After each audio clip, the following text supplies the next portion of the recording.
Hello, Professor Ramki. Welcome to the last day of this GIAN course.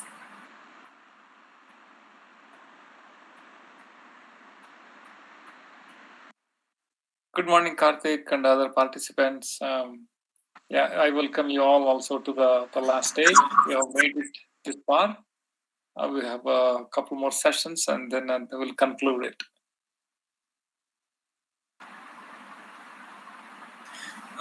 Professor, we can start in 2 minutes, please. Sounds good.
Good morning to all the participants. I welcome all of you for this final day of the GIAN course on blockchains. Over to you, Professor Ramki. All right. So we have just a couple of sessions present this morning.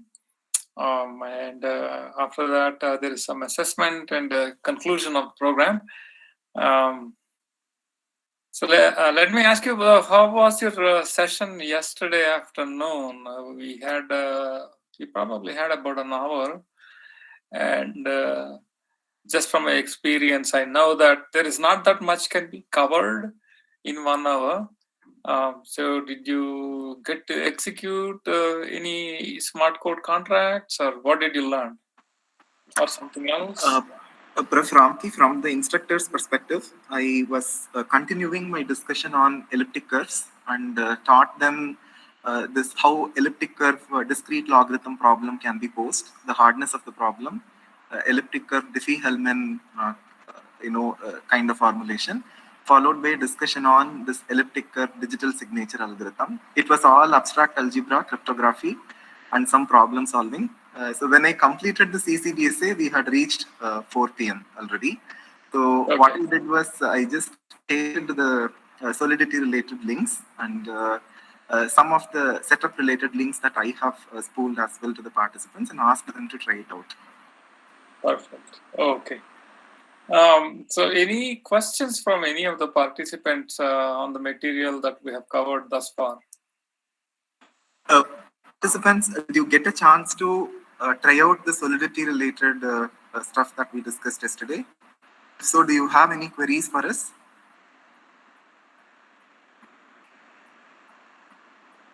Please feel free to unmute and interact with us.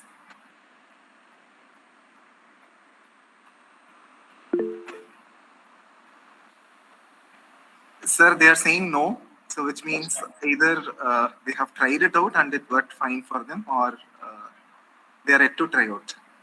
Okay, that's fine. All right. Okay. It looks like some people at least tried the websites and tried some examples. That's good. It's fairly simple language, when I show you today what I'm going to show you, I will give you from the application point of view where this excitement is coming from and where solidity fits in, for example.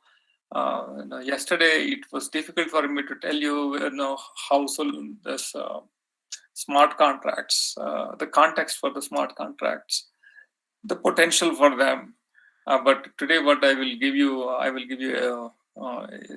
massive application space in crypto, and then very, very different kinds of algorithms. Then you can see that at least you have the first tool to write a smart contract, which is the Solidity introduction to Solidity programming language. So let me start sharing my screen. I'll go to my presentation, and I'm going to go to my entire screen. Share, go here, go into presentation mode, and then I'll hide this. Your presentation is visible to us. Okay, excellent. Okay, and so the first slide I have is the recent happenings. When I say recent, about within the last 6 months, in the news, people's opinion, like the CEOs of big tech, these companies are called big tech. They have reached over $1 trillion valuation. Things like companies such as Facebook and Twitter and Microsoft and Google. These are the sample ones I have. I couldn't readily find any of the other ones. And so all of them are taking the crypto space, decentralized space, quite seriously. So they are not ignoring them. They have an eye on them. So I'm going to just take a look at some of these things that they have said. And so here you can see Microsoft is hiring a head of crypto business development. It got chopped off. And this is and these are all from reasonably respectable news sources. Business Insider, New York Times, and another news source called Benziga. So Microsoft head of crypto business development is, it's a fairly senior position. And Google's owner Alphabet is exploring blockchain-based product, according to CEO Sundar Pichai. Right. Mark Zuckerberg, there's no statement on him, but the Business Insider article actually, if you Google this, the keywords from that heading, it says that Silicon Valley is no longer the edgy tech frontier, and people from the senior execs from Google, Amazon, all this, they're leaving these big tech firms for crypto and Web3 space. Okay. So they are leaving this very lucrative jobs, and some of these people are highly paid executives. They are leaving Amazon, and they're leaving Google, and they're leaving Facebook for Web3. And so you might wonder, this seems almost contradictory. At one point, we said that there are really no compelling applications yet, and so why are they leaving these lucrative jobs? So the only way I can say this is that they see a potential in this crypto world, the decentralized world. That they have after a certain point, money really doesn't mean much for these successful executives. They will equally make a same amount of money when they move to crypto startup companies, decentralized finance companies. But maybe even if they don't make as much money, what they're excited about is the prospect of having an impact, prospect of changing the paradigm, computing paradigm, changing the internet paradigm, and making a lasting impact. So that's what they look for. And then that's why this article is saying Silicon Valley is no longer the tech frontier, and people are leaving for other places. So Jack Dorsey was interesting. Jack Dorsey is a big proponent. Jack Dorsey is the founder of Twitter. Jack Dorsey is a big proponent of cryptocurrencies, including Bitcoin. While he is supportive of Bitcoin, he criticized Web3, saying that the people, the enthusiasts, the people behind Web3 he's saying that they're fooling themselves into thinking that it's going to level the playing field, it will democratize the internet, but it will shift the power from players like Facebook to venture capital funds. Okay, so what he's saying is that it's just going to be a shifting of power from individual like Facebook companies, like centralized companies like Facebook. It will go get into the hands of venture capitalists. So that guy's name is Jack Dorsey. Why he's saying that is that this it will be decentralized, and maybe you will start a startup company in Web3, and so that begs the question: what is Web3? And which is what I have on my next slide. What he's saying is that at the end of the day, when you create a company like Helium, the Helium cryptocurrency, you're going to issue coins, and just to pull off the venture, the initial coin of the money you make from the initial coin offering may not be sufficient, and it's these venture capitalists, they're going to come in, start some of these companies and dominate the space, and they get to keep a whole bunch of shares of coins, just like how Satoshi has what did we say, $45 billion worth of Bitcoin, right? Though he has not cashed out single coin. What Jack Dorsey's point is that when new cryptocurrencies, new applications based on new cryptocurrencies enter the market, they are going to be dominated by venture capitalists. That's what he's trying to say. But I think the point I'm trying to make with this slide here is that it has captured the imagination of the leaders in big tech. So big tech includes Google, Facebook, Apple, Amazon, Microsoft. These 5 or 6 companies, like Netflix, for example, is also included. These companies are referred to as big tech. Any questions on this?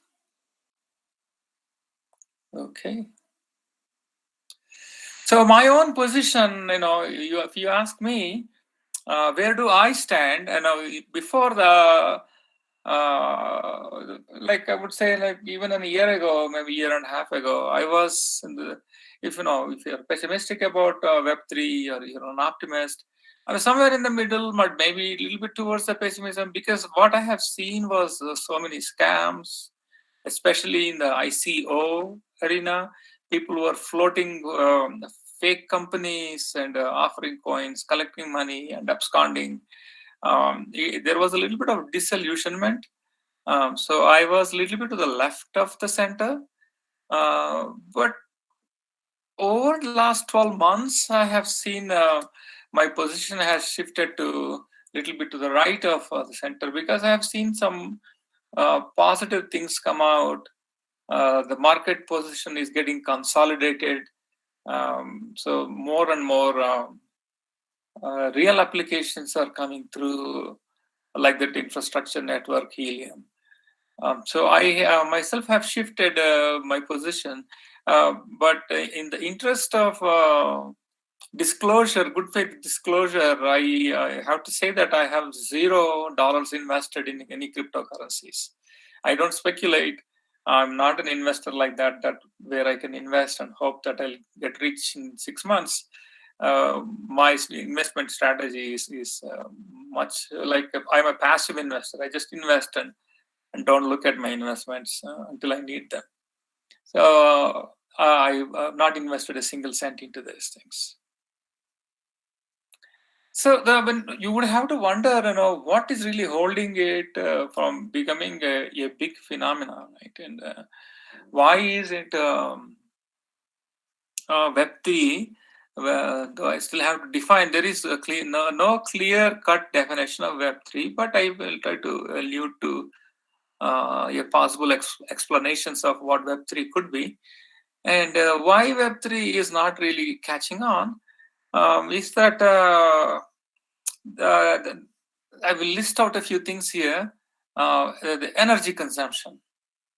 recall we said that the Bitcoin mining in a given year exceeds the energy consumption exceeds that of the entire country of Finland, right? So it is very wasteful from an energy consumption standpoint, and scalability. Like when you compare them with traditional banks and traditional financial institutions like Visa and Mastercard, where they can process tens of thousands of transactions per second. Bitcoin and Ethereum are under 20, or under so it's they are not really scalable at this point. And there is illegal activity on Bitcoin. It's notorious for doing highly criminal activities such as arms trade, illegal arms trade, selling illegal drugs, and other kinds of nefarious activities. And so it has this, people have this image problem. So crypto has the image problem in the sense that people associate that with illegal activities. This is certainly true in the early days, but more and more the practices are getting legitimized. People don't use it just for that. There is also equal or more legal activity. But the people still perceive it as something shady and something nefarious to stay away from. And there is also a big scarcity of skilled workers. I mean, I am talking to all these computer scientists, and you've never really seen this language called Solidity. And if you need to become a blockchain developer, you have to get familiar with some of this language, like Solidity on Solana platform. So this is Solidity is on Ethereum. On Solana, they use another language called Rust. Rust is a derived language from C++. It is somewhat similar to Go, and then so you have to learn all these new languages to build good applications. And when you want to start a company, hire people, and build new crypto Web3 apps, you're going to have a hard time finding people who are skilled at this. And the poor technology, and so we looked at how Bitcoin does this chaining and how it is architected very poorly. In fact, there is a scholarly publication, and I will mention this one more time at least when I give you research challenges. One PhD student from University of Waterloo has taken Hyperledger Fabric. Okay, so Hyperledger Fabric is a permission blockchain, and then showed that by making some simple optimizations without changing the protocol at all, by making some simple optimizations, he can take the number of transactions from 3,000 TPS transactions per second. He can go up to 20,000 transactions per second. And he called that fast fabric. All right. So when you look at an open source product like that, Hyperledger Fabric, and if a graduate student can improve its performance by 6x, that is not very encouraging. This Hyperledger Fabric is a product that came from IBM. IBM engineers have worked hard on that. But it is just poor technology, that it is not really tight, good, efficient code. And that is not the only one that has this kind of issues. You will see in the news that something got hacked and so much crypto money got stolen. And so this also is related to the scarcity of skilled workers. So when you in the absence of skilled workers, what you're going to do is you're going to take whoever is available, train them, and then have them write these things. And they don't completely understand cryptography. They don't understand the weaknesses of the protocols and things like that. So that could lead to poor technology. and also regulation. There is always this feeling of the threat that one day government could clamp down and ban these cryptocurrencies. So what will happen to my money? It's so where the central governments are going to. In fact, actually, some countries like Venezuela and Iran and also they have banned cryptocurrencies. So those are not the only two. There are a few other countries. If you look at, if you Google the countries that have banned cryptocurrencies, you'll see a whole bunch of them. So that is regulation, and also regulation could come in a different form. And regulation may be like for every transaction, the government might insist that a portion of the transaction amount needs to go to the government. In which case, you have to modify the protocols, and that could affect the economics of it. And then you would have to hide it if you disagree with that policy, and then you are doing something illegal. Though, because these platforms actually facilitate that kind of a privacy, that kind of a way to avoid showing the transactions to the government. And when you do that, you're always afraid of the regulations. There's also lack of security and privacy. People actually, though they hold money on them, they're transacting on them. You are transacting using your public key, and you're using your public key to receive funds, and you're using your secret key to send funds. Though you are using that, the government and others have a way of linking your public key to an individual. You might wonder how they do that, and I will show you I just saw that like 2 days ago while I was teaching this class, and then I will show you that news article. It was quite fascinating. Any questions on this slide, on these barriers to adoption?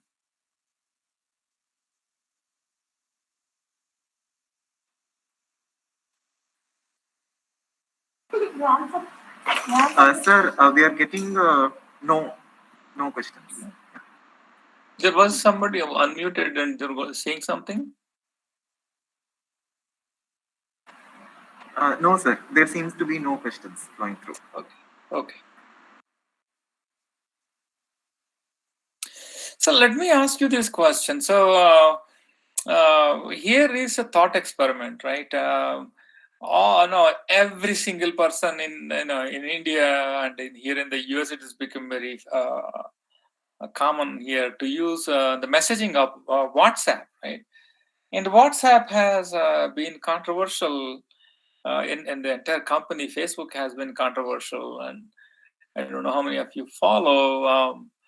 Actually, we refer to this, the issue with Facebook and Cambridge Analytica scandal, where they unknowingly leaked private data, and Cambridge Analytica claimed to have unfavorably tipped the balance in 2016 elections here in the US. So in some ways, Facebook they call themselves Meta right now because they think that they want to be a leader in metaverse. So Facebook parent company is now called Meta, which owns WhatsApp. In some ways, it is like a trusted third party. So when you guys send me a message, when Professor Karthik sends me a WhatsApp message, it goes to their servers and it comes from their server to me. And they have changed the privacy policy. I want to say about 6 to 8 months ago, I think, where they basically say that they can keep your images and they can keep your videos on their servers. And then you would have to consent to that. And I kept actually not agreeing to the privacy policy. And then so they create this nag screen. Every time I open it, and they show this privacy screen in front of me, I have to dismiss it. So this is an annoying thing, right? And I don't really want my data to be sitting on some corporation's servers. Now you might wonder, well, why do you care? You're not paying for the server. Well, I do care. I will tell you what happened to my. Remember, I told you all the transactions, credit card transactions, my addresses. Here, what you guys call your identity number in India is, I don't know what it is called. Here it's called a social security number. That is the primary key. And that's all collected, just like how Facebook is collecting data. The financial information is all collected and it is kept in 3 credit bureaus. These 3 credit bureaus, and one of them being Equifax. The other 2, I don't remember the names. TransUnion is one of them, I think. Equifax, TransUnion. There's one other third one that I don't remember. So Equifax, the problem with that is that when they do that, Equifax server got breached. When the server got breached, 140 million identities got stolen, including mine. So guess what happened? While I was working at Van Disco, when you are changing jobs and you are in between jobs, you can apply for what's called unemployment. So they will give you a little bit of a stipend when you are looking for another job. Somebody took my social security number. Somebody took my past address and went to the Department of Labor in Colorado and applied for unemployment insurance. In the Colorado, they do their own checks. They don't issue a check right away. They contacted my employer and they said, hey, Ramki is trying to collect insurance. Is he unemployment insurance? Is he still employed or is he unemployed? And my company contacted me and then said, hey, you are still employed. I don't know, someone else is pretending to be you. And they're collecting unemployment on your name. So, this is not good, right? So somebody's masquerading as me and taking money from the state. So when somebody leaves central database and they don't take precautions like that, so in this case, the credit bureau got hacked. Just the same way when you leave all your stuff here on Facebook and all that, and they could leave it open to shady companies like Cambridge Analytica, and people can hack and steal your data and do nasty things. So that is a risk with having a trusted third party. So what I constantly wondered was, like, the last 2.5 years, it's been bothering me. Why can't somebody build a peer-to-peer, no server messaging app? And I asked around Christian Grothoff. This is one of these very bright security researcher. And he said that it's entirely possible. There's no problem building those things because all you have to do is you have to devise a protocol. Just like, how many of you are aware of something called BitTorrent? Anyone?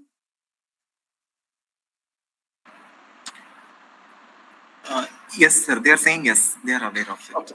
All right. So you are aware of BitTorrent. BitTorrent is a decentralized peer-to-peer protocol where you can share files. Right. There are certain. The BitTorrent, by the way, is almost 20 years old. It has been around for a long time. So my question was, it could be built along similar lines. It would use your either your data plan or it would use your Wi-Fi. Then it would communicate just like BitTorrent messages without a server. Why can't that be done? And Christian Grothoff said that it is entirely possible. The issue comes that the distribution. I am going to build this app. The App Store is controlled by Google. App Store is controlled by Apple, right? So they are going to prevent you from publishing your app. So that's the issue, and then you have to get the word out. And so when this Web3 comes a successful, potentially there can be like a messaging app that doesn't involve somebody in the middle, like Facebook that owns WhatsApp company. So you also wonder, right? So I'll click that in a second. I provided a hyperlink to how you can build a D app. D app is this decentralized app. So this could be like a decentralized app one could build, and the guy tells you how to do that in that link. Even after you build the app, now you have to wonder: if I'm going to use Wi-Fi, am I at the mercy of the internet service provider? In other words, for whatever reason the internet service provider doesn't like me, can he capture all the packets that are going out of my router and somehow subject it to brute force attack and decipher them and so on and so forth? And then I realized, okay, no, actually that is true right now in this current day. It is that is a fact. But on the other hand, if peer-to-peer infrastructure providers become successful, like IPFS, I'm going to show you what IPFS is. You have seen that little logo when we were looking at Solidity examples. IPFS is a peer-to-peer storage layer. Just like BitTorrent, where you are passing files around, you can store and retrieve arbitrary files. And for storing and providing this service, you are given a little reward. So you can do that, and then you can use something like a Helium infrastructure provider, as long as it expands and goes beyond LoRaWAN. LoRaWAN is just a protocol that cannot support the bandwidth that we need, like how the current bandwidth I get from my internet service providers. Okay, so when that happens, then you could potentially have also a peer-to-peer data service provider. You don't have to depend on a company or corporation that provides this bandwidth for you. So theoretically, you can get away from all the central parties, the trusted third parties in the middle, the internet service providers, the app distributors, and the relays in between, like Facebook for WhatsApp, and then just go directly from person to person. So that's theoretically possible. And it may be realizable in the future when these things catch on. So that's something for you guys to think about. If you want to build like a prototype of this kind of a messaging app, where would you start, and what kind of a language you would implement in? And this could be a good experiment to try. Okay, so Web3 is, I will try to give you a feel for what the Web3 is. In order for you to appreciate what Web3 is, you have to understand Web2 is. Probably most of you are quite young to appreciate what Web1 is, but I was around when Web1 was. Actually, I was a professor, assistant professor when Web1 happened in 1991. So the Web1 was static content. So simply you had like a web server. All it would do was it would go to its hard drive, fetch a file, and serve that file to you. Completely static content. And that static page could have images, it could have tables, and what have you. But it was not generated based on your request. It was you could only ask for give me file 1, give me file 10. You'll just go to that hard drive, fetch that file, and then serve it to you. So Yahoo was one such thing. Netscape was the browser, Internet Explorer. There were browser wars at the time, and Netscape finally was bankrupt by Microsoft's Internet Explorer, because Microsoft had the platform dominance at the time. They shipped the Internet Explorer, they bundled it with the platform, and Netscape couldn't compete with that. So that was around the 1990s. Okay, it was born in 1991. The commercial first browser was 1991. And then people were struggling how to retrieve content. How do I find out if I want to look for restaurants, and how would I search that, and things like that. Those all that came, the search engines, Google, Facebook, social network, YouTube, user design, user created content. When you go get on YouTube, this is all the videos created by users and uploaded by users. So this is a platform-based economy in the Web 2. So that I would say early 2000s. So that's, I'm guessing that's WordPress. People had blogs, and so that is here is written as a Web 2, that is a read write. So people were publishing something to the web, and other people are reading from that web. So it's a read write kind of thing. In this kind of scenarios, there the files have already been written. They're static, and they are fetched and served to the end user. Here it is it's a two-way. So they are only downloading actually. So okay, now I see what they're trying to say. The arrows is trying to say is that you're only downloading here. Here there is an upload to the internet, and as well as a download from the internet. Okay, so so that's all well and good. And then after 2010, the birth of Bitcoin and Ethereum and a few other cryptocurrencies. This has gone on one step further, and then you have a token economy like Ether. And what's more fascinating about Ethereum compared to something like Bitcoin is that you have a decentralized computer at your disposal. Let's pause there and let you all reflect on the statement I made. What you have potentially is a universe, like a computer. Like you can, just like how you can go to, I don't know how many of you have used like a cloud, cloud facilities like from Amazon or from Microsoft Azure.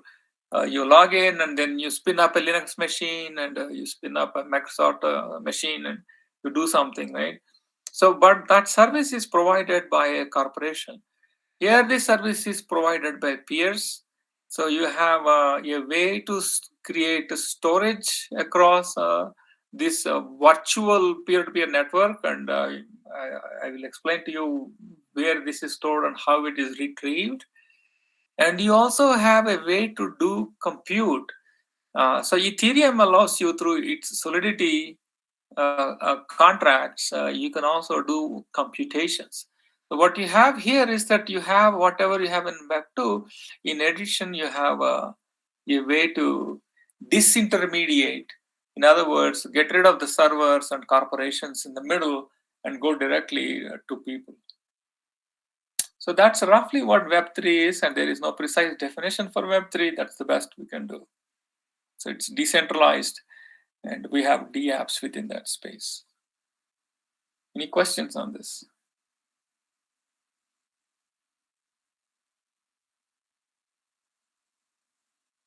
Okay, no questions. I'll go to the next slide.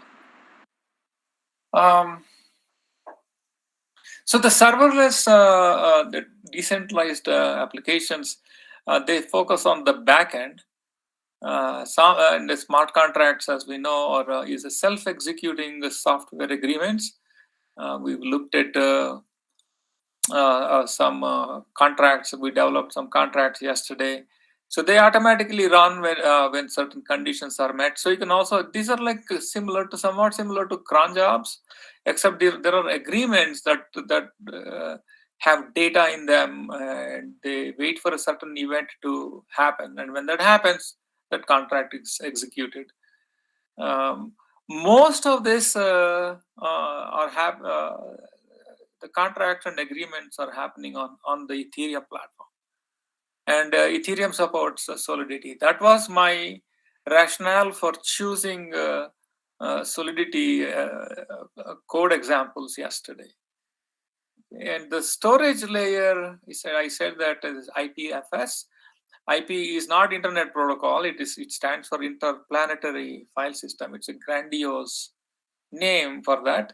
And what is an interplanetary file system? Let me give you an idea of that. It is what is called a distributed hash table. Okay?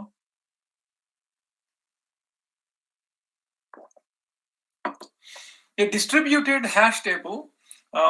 We all know what a hash table is. We called this associative array yesterday, and it is also called a key value pair, collection of key value pairs, and so on and so forth, right? And so that's exactly what it is. In this case, this distributed hash table can get very large. It cannot fit in one computer. So what you do is that you partition that hash table, and you keep the different partitions at different peers in this peer-to-peer network. So IPF is a protocol that supports, just like how Bitcoin has a Bitcoin network, IPFS has an IPFS network in which the nodes are expected to store certain file contents. And when they are requested, they have to retrieve it from their local storage and route it wherever the request came from. Okay, so this looks complicated like at the diagram. Let's not look at it right now. And let's look at the bullet points, because I will go through the bullet points and I'll relate to what is in that diagram. So IPFS is a peer-to-peer file sharing like BitTorrent, but the BitTorrent, it's mostly peer-to-peer, but not 100% peer-to-peer, because it has what are called tracker nodes. Tracker nodes is, for example, you're trying to download the latest version of Ubuntu, right? Ubuntu has been broken up and it is kept at several peers on the BitTorrent network, and it tells you, the tracker tells you where you need to go and get it, and so on and so forth, right? Here, so you don't have a single tracker node per se. So if you what this is a simplified version of IPFS. IPFS can get fairly complicated. Now I'm going to start showing you what is in this diagram. So what you do is that you take the data that you're trying to store. This is like I said, any kind of file data, and you compute the hash value of that the data you're trying to store, and you look at the peers along a circle like this, and you distribute them in the lexicographic order or the alphabetic order of the hash value. So this is 2E, 4A, 3B. That is the one that is trying to do a query. And then 359. After that, 3, you got 4, 4, 9, and so on and so forth. This is in hex. So after 9, you go to E, F, F, and then it starts over. The ring starts over from here. It's 2, 4, 3, 2, 9, and 2E. So this is alphabetically sorted out keys, and then each node is going to hold a certain value. And what you have here on the side here, each node, so it gets a request that I want to retrieve a certain value. Say, for example, let me say between something that is between let's take this example of ECB7 or something like that. So ECB7, so what it starts to do is that it keeps log n set of pointers, where n is the number of nodes on this. Okay, so what are those pointers? The first one is to the immediate neighbor, whoever the immediate neighbor is. After that, so that is the immediate neighbor is 2 raised to 0 distance. After that, two nodes away, 4 nodes away, and then ultimately n over 2 nodes away. Okay, so that's how it has these pointers, and those addresses are kept inside a table here. So when a query comes along, like get me the data, this diamond data, ECB7 and so on, it does a search here, and it can, in fact, it can keep this sorted and do a search and a binary search too, and then it realizes it's in between these two nodes, and it needs to go to 31, and the easiest way to go to 31, node 31, is to go to 16. From 16, this would also have distance 1 away, distance 2 away, distance 4 away, and so on, and use the appropriate pointer and locate that and send that request. That node would serve the file that you're looking for. This is happened to be whatever that file is, and then it would fetch it and it would fetch it and go back along the same path where it came from. So the assumption that made here is that the nodes here, this data, like E7, ECEE is stored at the node before that. Okay, so all this data is kept before that, and so you go here and then you figure out how to get to this, and that gets those values, gets those file values, and then returns it along this. The performance on this is on an average it does very well. It's no, in the worst case, it's no more than log of n, where n is the n is the size of the peer-to-peer network, and that's really how IPFS works. It's called a distributed hash table. So one thing that you have to keep in mind is that if I become a part of the network, and if I, just like in Helium network, I volunteer my computing resources and disk space and all that, and I pull the plug and go somewhere on a vacation for 1 month, what's going to happen to the data? So the data would have to be kept in multiple replicas too. So it's not enough if you just keep it with one peer, because there's a danger that peer might go away, and how that the redundancy is handled and all that, that's beyond the scope of what we need to get into. But it suffices to say that this is handled much like BitTorrent, except there are really no trackers. So even if this were to go down and somebody needs to fetch another file, they can follow a similar protocol, and because they would also have access to the middle of this chord. This algorithm is called chord, because you can traverse this ring network in a go to the middle of the, like a chord, like a circular chord, and then from there you can traverse to the other nodes, fetch it very quickly. So you have to wonder, right? Are there any rewards for giving the providing the service? And indeed there are, and you are rewarded in a currency called Filecoin.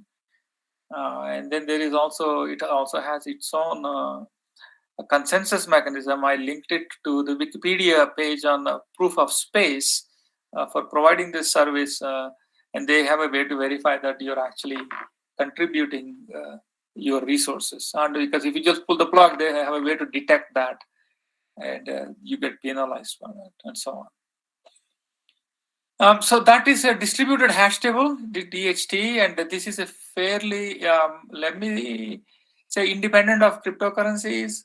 This has become a mainstream data structure, so it really useful for everyone trying to get an interview with the company to understand what a distributed hash table is, why this is performance is log n, what exactly is this finger table, and so on. So this really doesn't not the center of our topic, so I can't go into the details on this, other than to say that this is a fairly fundamental data structure. It has become a fairly fundamental data structure.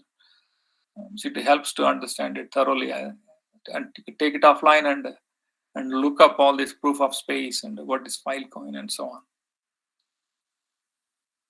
on. If there are any questions that what I have covered, what I have said here, I can cover that. Otherwise, I'll go to the next slide.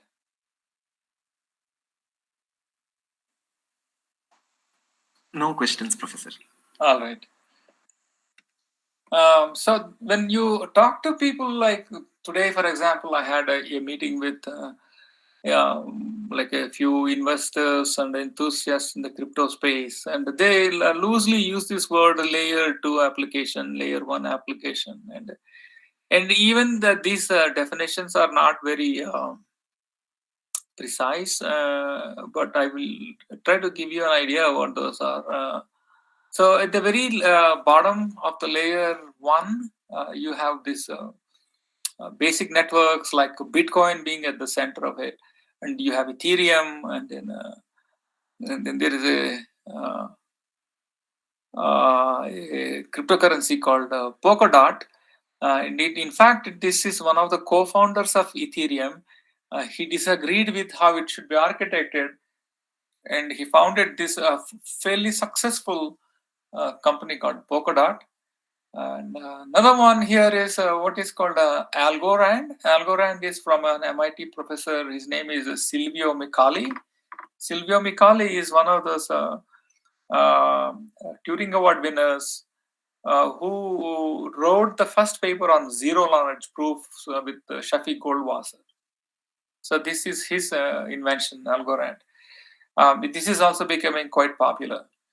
These are all fairly fundamental, basic building blocks that you need. That if you think of layers of operating system, so if you have like hardware and firmware, this is at that level. And then on top of it, and people have realized the performance bottlenecks. And they said, well, Bitcoin is pathetic, and I can't compete with the likes of Visa, Mastercard, and other financial institutions. And they have created what are called side chains. What happens in a side chain is that the transactions are conducted, and so they have, in particular, they have architected and designed these networks like Lightning Network and Polygon in such a manner that the transactions can be conducted quite fast, and periodically they would take the summary of a collection of transactions from the side chain and commit that summary to the Ethereum blockchain. So if you think of this like this is a root blockchain, and this is you can think of this like a sub side blockchains. Okay, so these are like some of these side chains. And I will show you an example of what a Chainlink does. A Chainlink is interesting. It provides actually data and to get smart code contracts executed. So it serves a slightly different purpose than to just speeding up. Lightning Network and Plasma, these are primarily there to speed up. And moving on to layer 3, and you have these terms that I have introduced you over the last few days, 4 or 5 days, except for the CBDC, and I'll tell you what that is in a second. DEX is a short form for decentralized exchange. Okay, so pause and think, what is a decentralized exchange? So decentralized exchange is that, what is, first of all, what is an exchange?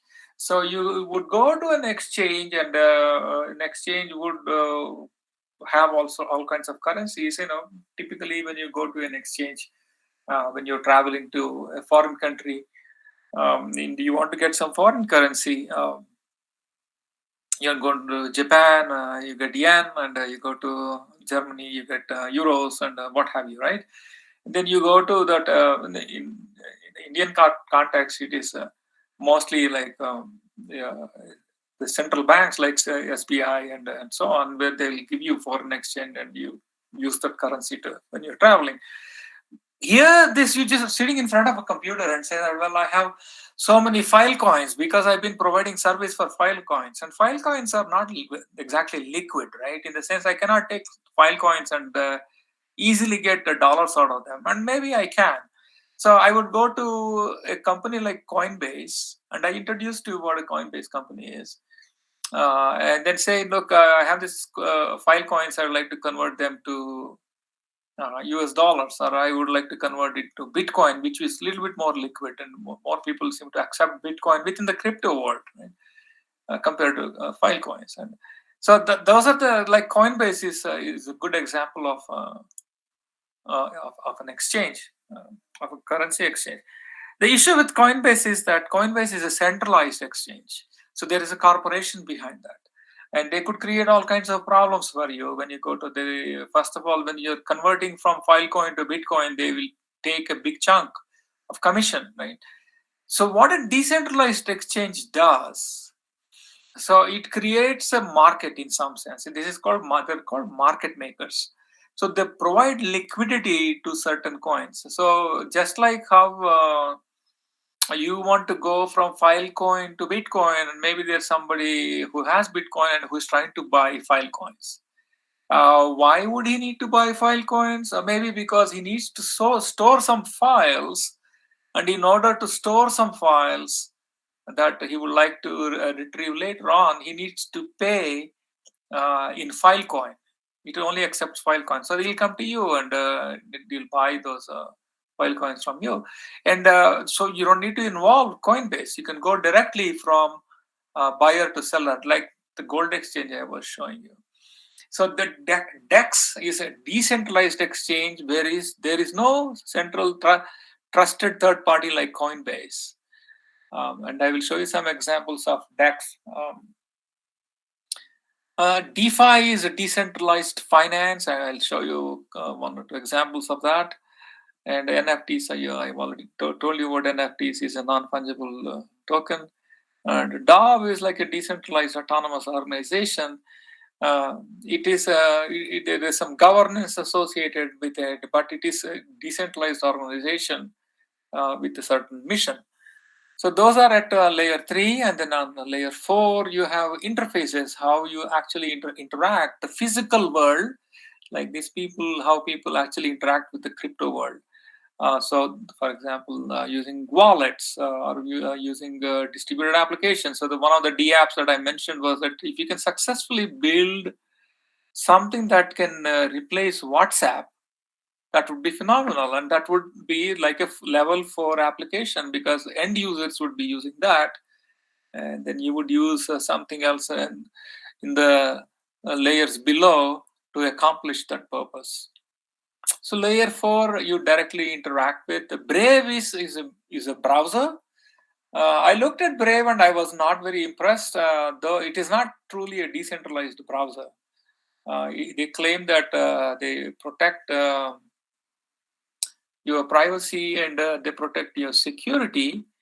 First of all, they're also in legal trouble for reasons that I don't really need to go into right now. But other than to say that what they're doing is that, so the way the Facebook and these big companies gotten so big, like Google and all that, they track your activity and internet activity. So they don't. When I say they track you, they're not tracking you. They're tracking your machine.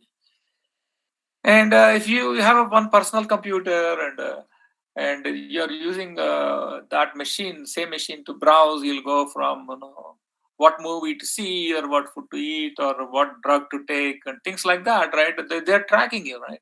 What Brave does is that it makes it difficult for the central corporation like the browsers and all those to track you. So that's what Brave does. But other than that, it is not really a decentralized applications per se. But it is worth checking out. If you just Google Brave browser, you will see it. MetaMask is probably the dominant wallet that you can keep Ethereum, Ether, and you can keep Bitcoin and other currencies like Filecoins and such. And you can transfer from one to the other. So MetaMask is like one of the dominant wallet players. Any questions on this 4-layer model in this crypto space?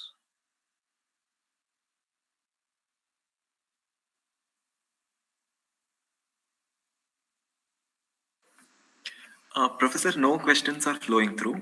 However, I have one discussion point to make here.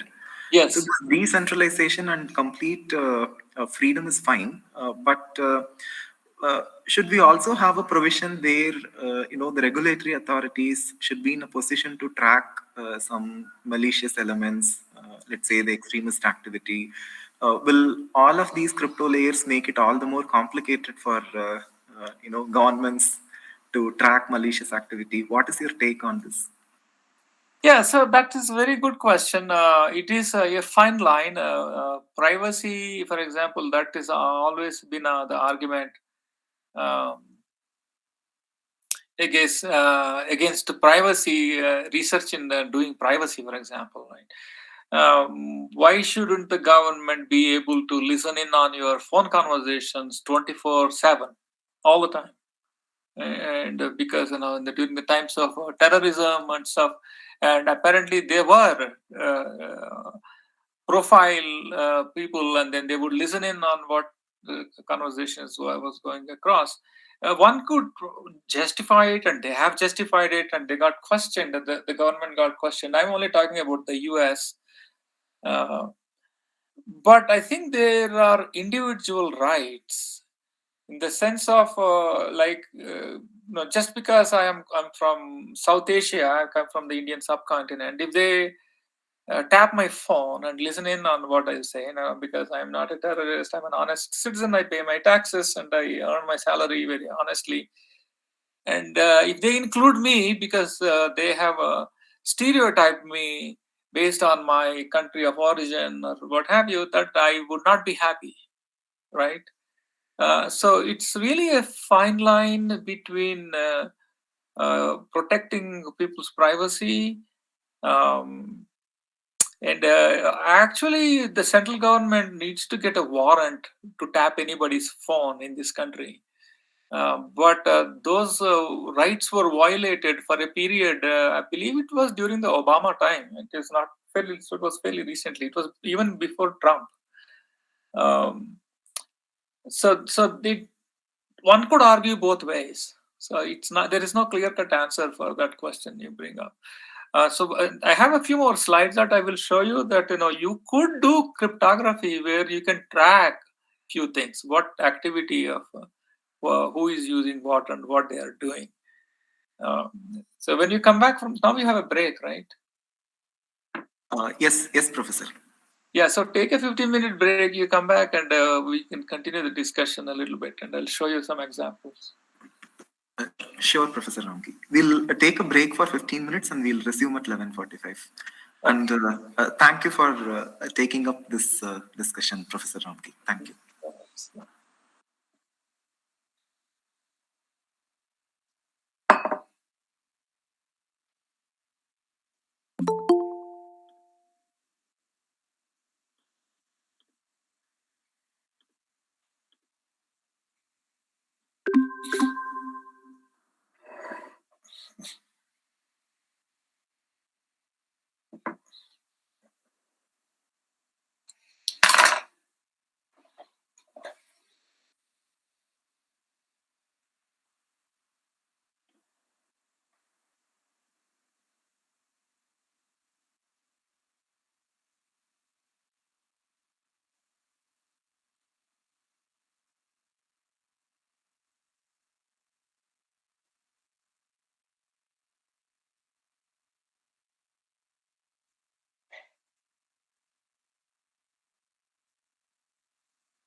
This is Sam.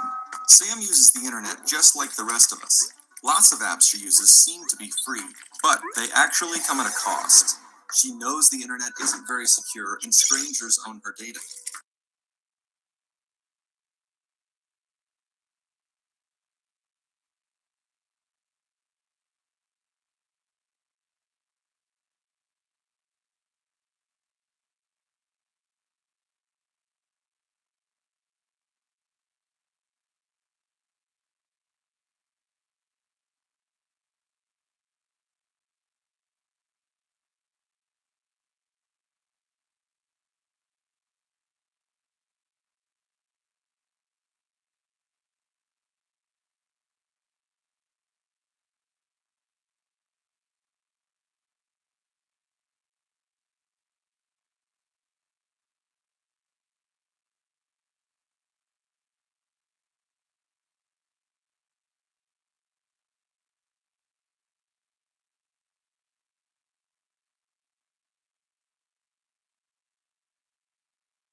Welcome back after the short break.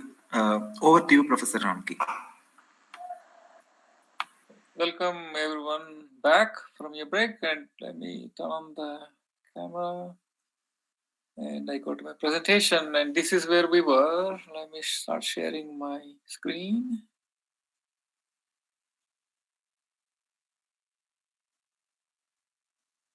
Share now, share. All right, so you guys see my screen?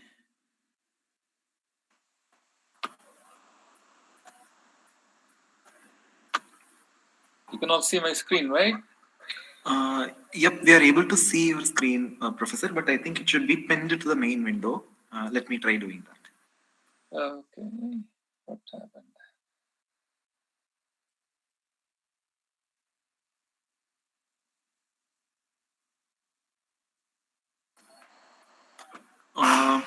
Professor, it's still not pinned to the main Oh, your screen window. is still visible. The others click to resume. Still visible. Yeah, maybe we can try stop sharing and start. Yeah, let me do that. Let me stop and let me entire screen. There you go. Now you can probably see it, right? Yep, perfect, Professor. Okay. All right. So this is the slide we were on, and I introduced you to these 4 layers. And there was, I said, you should know by now all the acronyms that are here.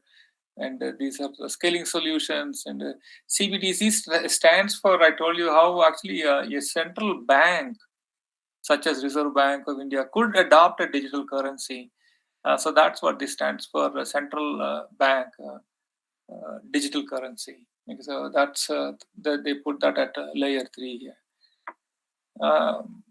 So no questions, and then we discussed a little bit about privacy and how criminals could get away with their criminal acts. And so let me just show you a few things.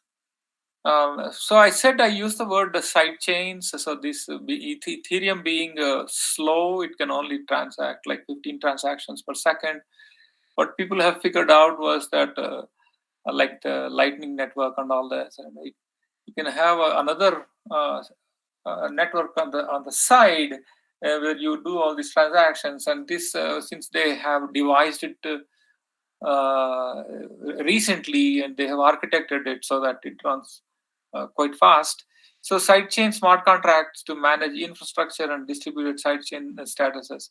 The Ethereum blockchain smart contracts to manage validation proofs and account states. So all this does is that you do conduct all your transactions on the sidechain, you get better throughput, and whenever the state changes, for example, my monthly balance from February 1st to March 1st goes from $100 to $110, and that once in a while you record that. And so what Ethereum does, unlike Bitcoin, is that it keeps track of state changes.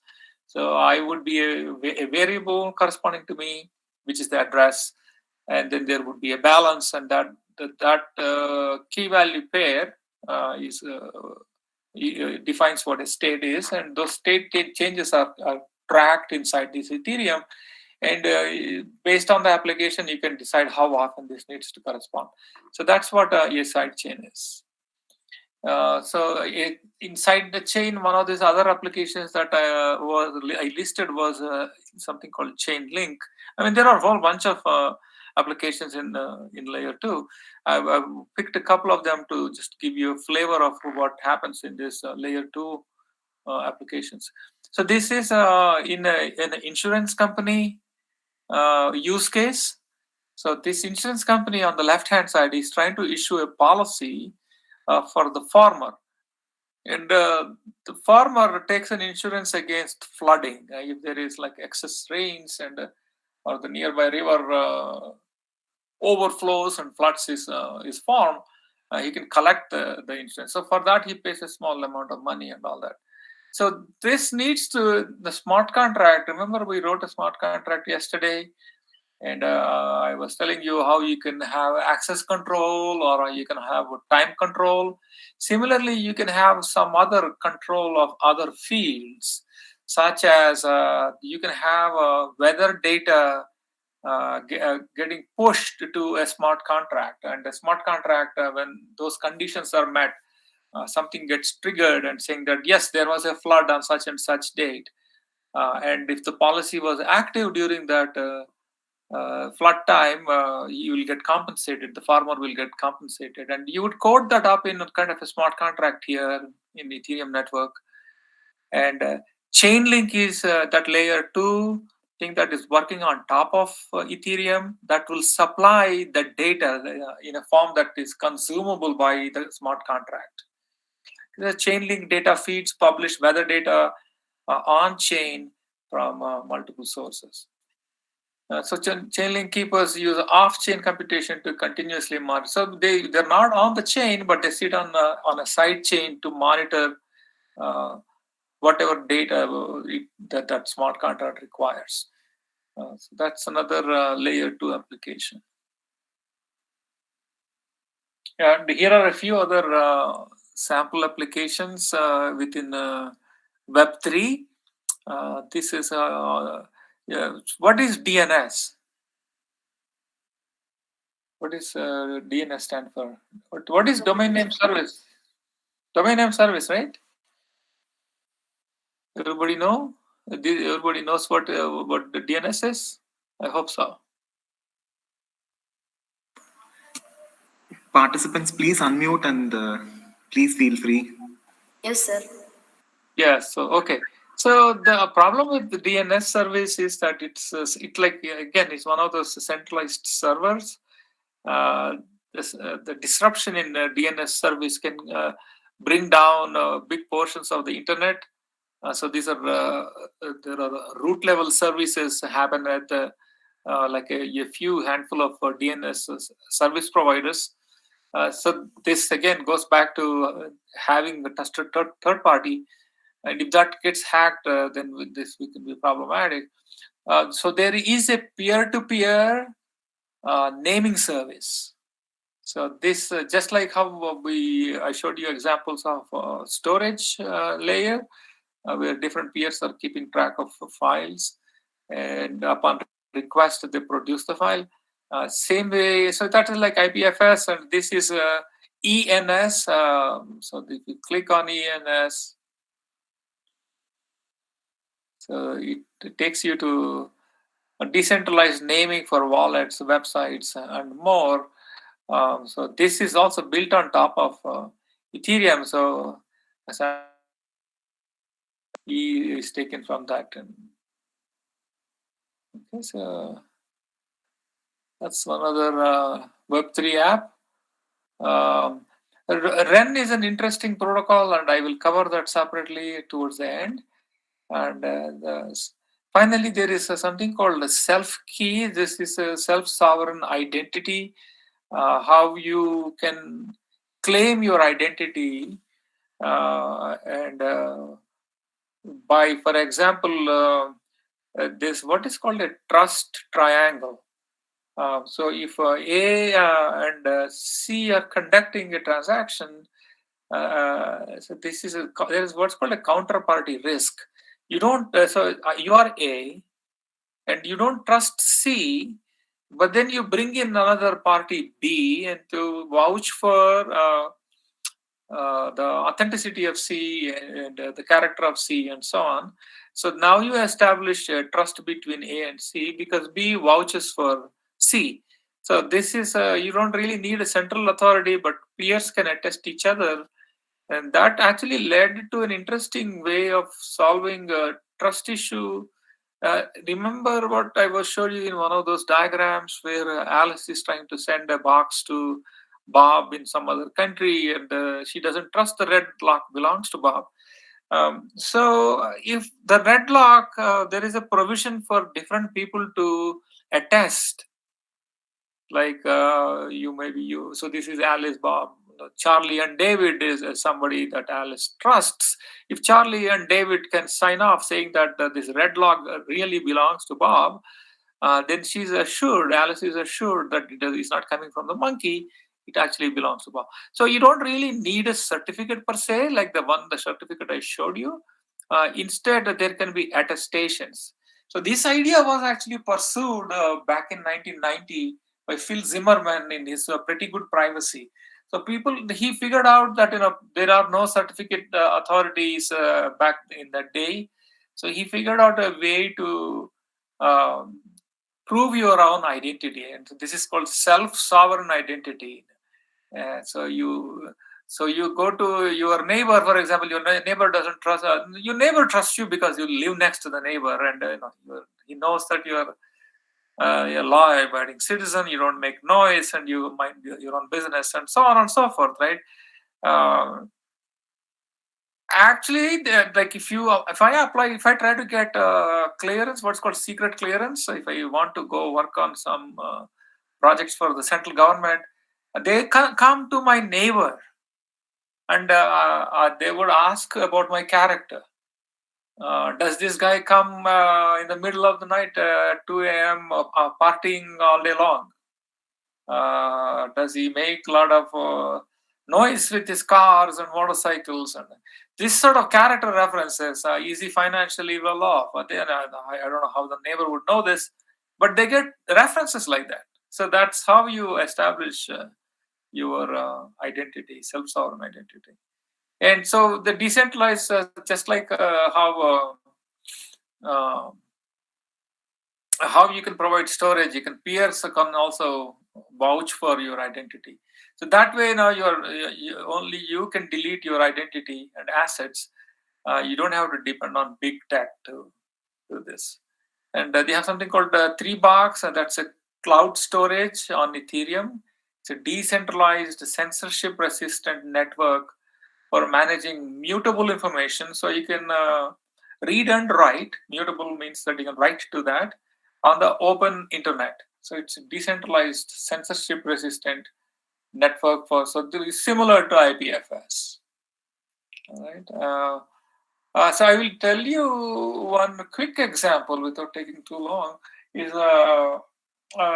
when I was teaching, how to write this apps for iPhone. Back then it was iOS programming. Then they moved on to Swift. And in this iOS programming class, I had two students who were quite motivated and enthusiastic. And they graduated 4 or 5 years ago, I think. Maybe, yeah, like 4 or 5 years ago. Yes, 4 to 5 years ago, they started this company called Parler.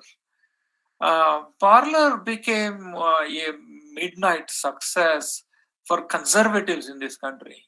So there are two kinds of people in general.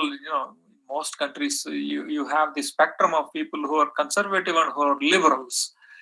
And so this is a two-party system here in the US, and the conservative party is the Republican Party, and the Republican Party became a big hit among the Republicans because these two students of mine, they started a company and they went to a venture capitalist who happens to be a Republican.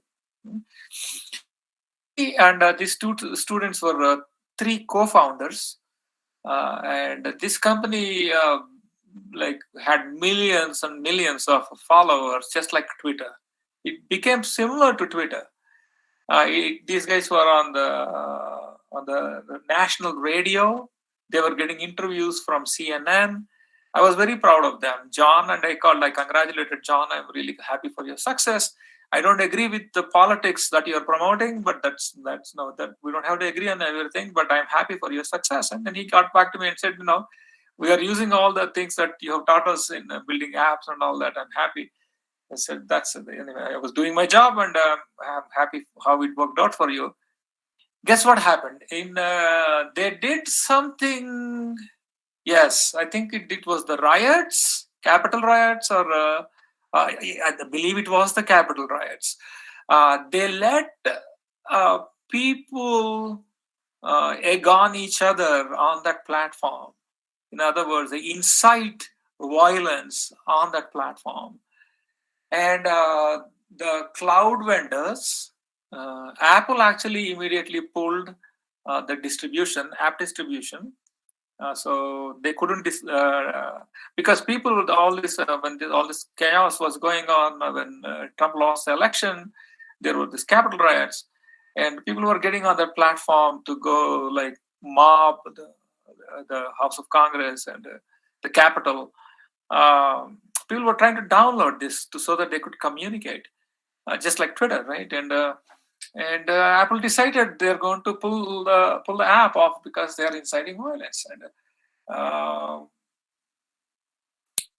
Amazon, where was hosting all their services, decided to pull the plug.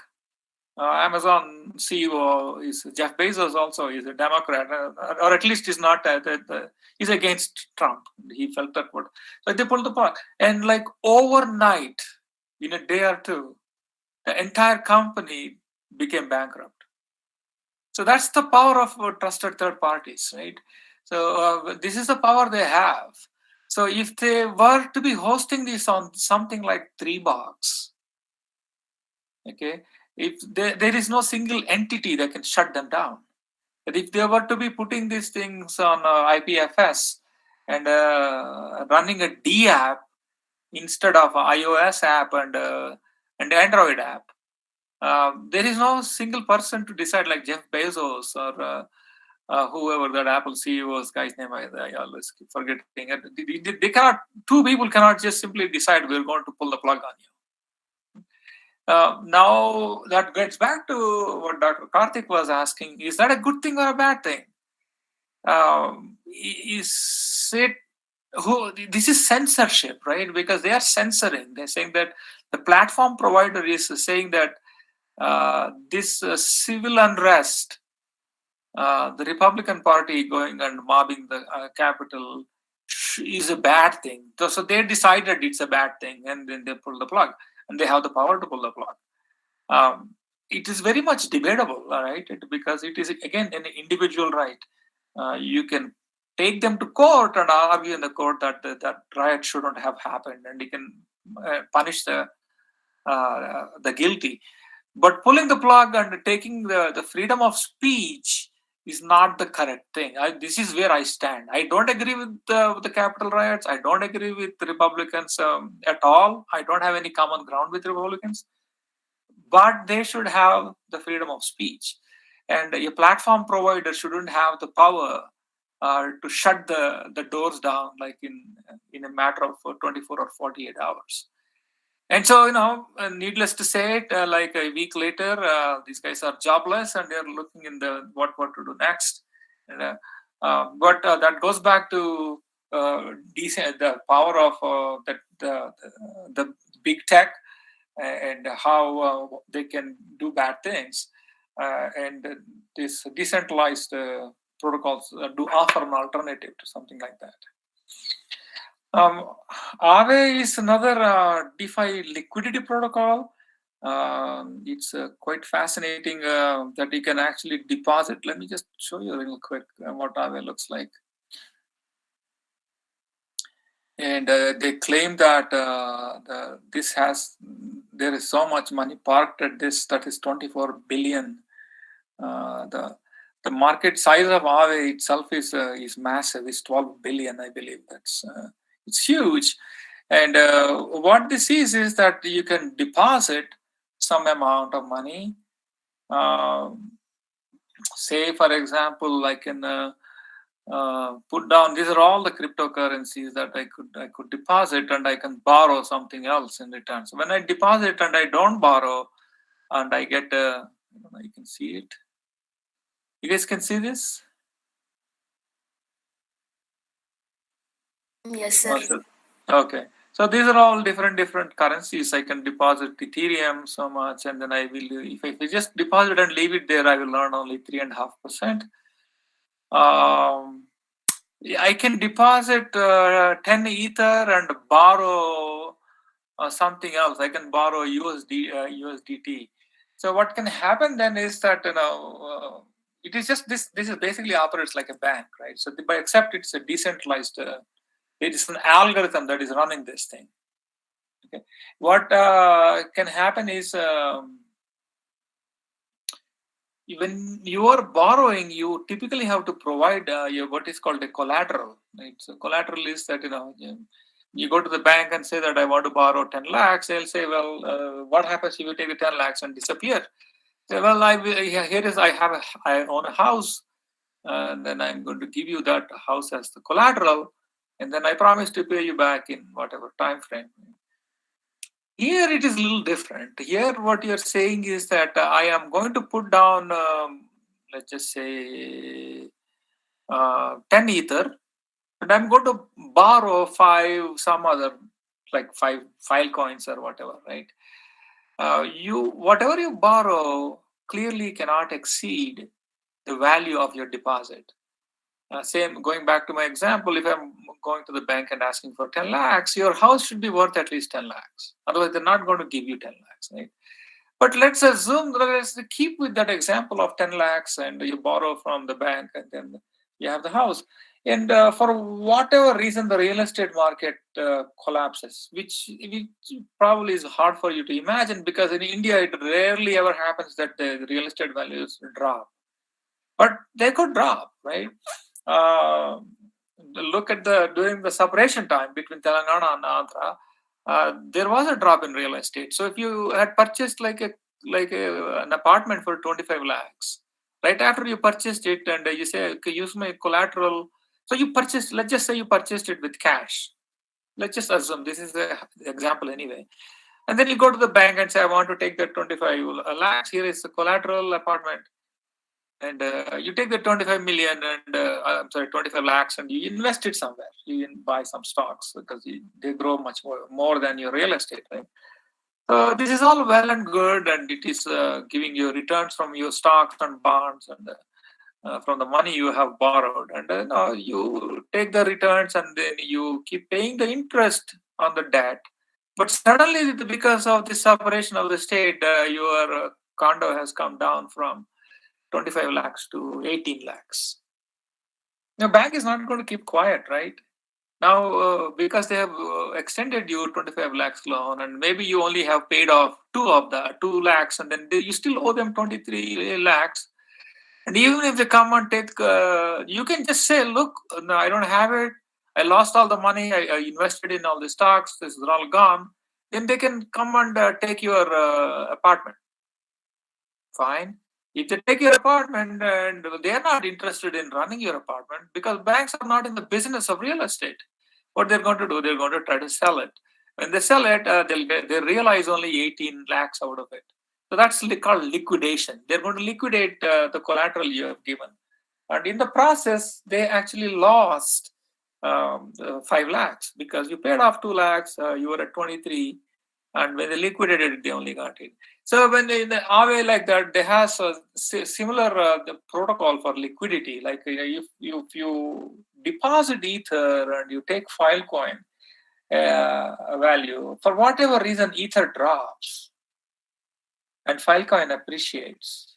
And this is unlikely to happen, but just imagine hypothetically it can happen. When that does happen, some other person noticing this difference between these two can come and say that I'm going to liquidate you.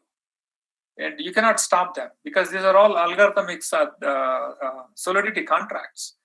And they will liquidate you and they can return half of whatever you have deposited. So if you have deposited 10 ether, they'll return 5 ether to you, and they'll collect a commission, and you would lose some of the money you have deposited. So the liquidators there are no banks, and so just like you, there are other people who have deposited and borrowed, and they can also take on the role of they notice that there is what is called a health factor, and if it looks like you are not doing well, they can come and liquidate your position in this DeFi app. It's quite interesting. So it's interesting to see in the absence of a bank how these things play out. Finally, there's something called Uniswap. Uniswap is a competitor to Coinbase. So when you want to go from one cryptocurrency to another cryptocurrency, This is again completely run by an algorithm. There is no central entity here. This is totally decentralized. It's a decentralized crypto trading protocol governed by the community. And the tool, this is really a tool for members to exchange ERC20 tokens. What is ERC20 token? Yesterday, if you remember from my discussion, this is an Ethereum standard. They have defined a standard what a coin should implement, and so this is a that standardized token, ERC20 token, without paying platform charges. Like if you want to go through Coinbase, they would ask for a lot of fees. But using a Uniswap, you can avoid doing all that, or dealing with negotiators. Okay, so Aave, so this is what I was telling you: to borrow or deposited assets and to serve as a collateral. Deposits are allocated in a smart contract. So there is always a risk when you are dealing with any of these things. When you're dealing with any of these applications, there's always a risk the software you write has a bug. Okay, and when the collateral to versus the loan value ratio is less than 1, so this is what I was telling you. You borrowed 25 lakhs, but now your apartment is worth less, is only 18 lakhs. And so if you divided 18 by 25 is less than 1, that can lead to what's called liquidation. And you can click that link at your own leisure and see what exactly the rules of liquidation are.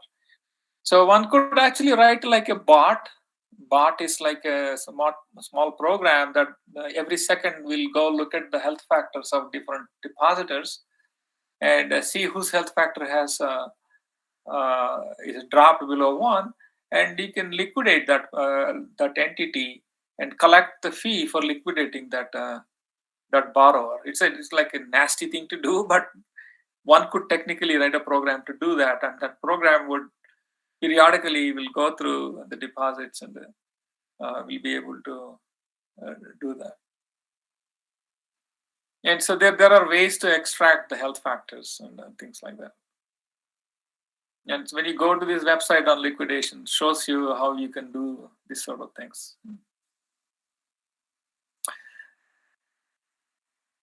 So the MetaMask is this big wallet, the dominant wallet I told you, and it has also a browser extension that can seamlessly integrate with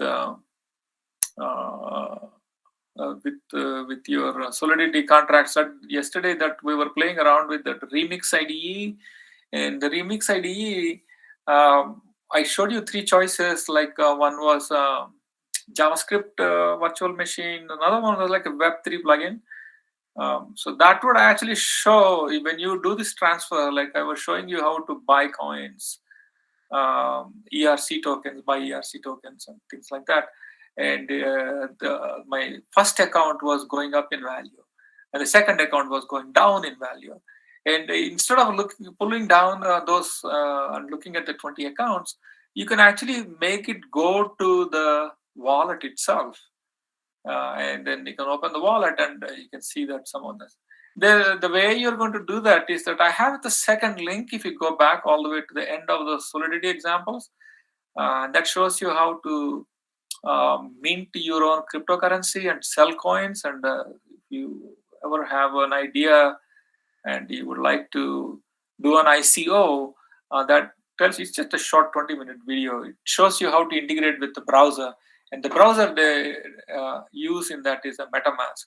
This is a 2-minute video that I'm not going to show in the interest of time.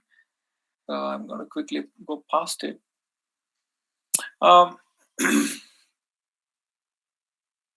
Some of the challenges that exist today, even today, is one of the big ones is interoperability. That means that if you have currency from one vendor, like one cryptocurrency, and then you want to liquidate that and go somewhere else, it is not easy.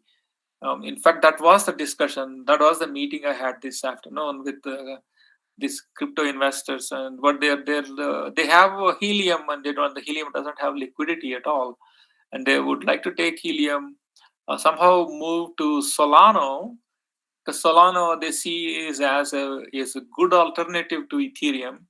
It performs well, and they would like to have Solana tokens on Solana and invest it in different apps that are built on top of Solana. So the two big platforms that have DeFi apps is Solana and Ethereum. So this was a question that Dr. Karthik was asking. How, when if it ever, let's imagine a world where everything is decentralized and there is no checks and balances, and how would the government be able to even track and find out if there is some illicit activity going on? And in fact, this Alpha Bay was like one of these. So when you go Alpha Bay, it tells you where Alpha Bay is. Alpha Bay is a darknet marketplace where operating both as onion service and a Tor network. So this is where all sorts of shady activities happen. Okay, so Alpha Bay was actually was made to shut down in 2017 because there was so much illicit activity on this. It was made to shut down. And this you probably also have heard of what's a darknet. Darknet is an overlay network where they use Tor and they use anonymity. Precisely all the problems that it leads to. And people do like all kind of crazy things on this darknet. All the issues, the social issues that come from that, that Dr. Karthik was alluding to. So one thing that one could do is maybe build some cryptography to track usage. Then you have to really balance privacy against tracking, and so or you can improve the technology by improving architecture. When it comes to interoperability, so there are many applications on Ethereum, and now I mentioned Ethereum, well, the Solana also has a whole bunch of new applications. But most of the assets, if you look at in terms of the market cap of cryptocurrencies, oh, sorry, I didn't mean to do that. Yeah, maybe I did mean to do that. In fact,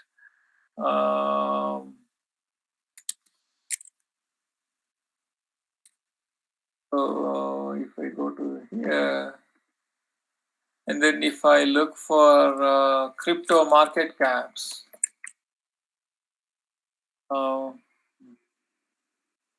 and if you sort these things by the market capitalization, this is Bitcoin is the number one circulated in the market cap. I'm sorry, yeah, it's the market cap, right? Bitcoin is the most dominant one. The second, let me see if we can make it a little bigger. There you go. So Bitcoin is it is valued at almost 820 billion dollars, $820 billion, right? Ethereum is less than half of that. So Bitcoin is a big player. And then after that you have Tether, and Tether is a pegged coin against the US dollar. And then you have what's called the Binance, the BNB, and USD coin. This is also USD coin is also a pegged currency, and you have something called XRP, which is a Ripple. It's an interesting cryptocurrency, and so on. So, but when you look at Ethereum, where all the applications are, where all the smart contracts are, they only accept Ether, ERC20 tokens. But much of the cryptocurrency is in the form of Bitcoin. How do we go from one to the other? So that's where you can use what's called a bridge. And REN is this here that I have at the fourth bullet point. REN is such a bridge that allows interoperability between multiple chains, not only between Bitcoin and Ether, also between Solana and a few others.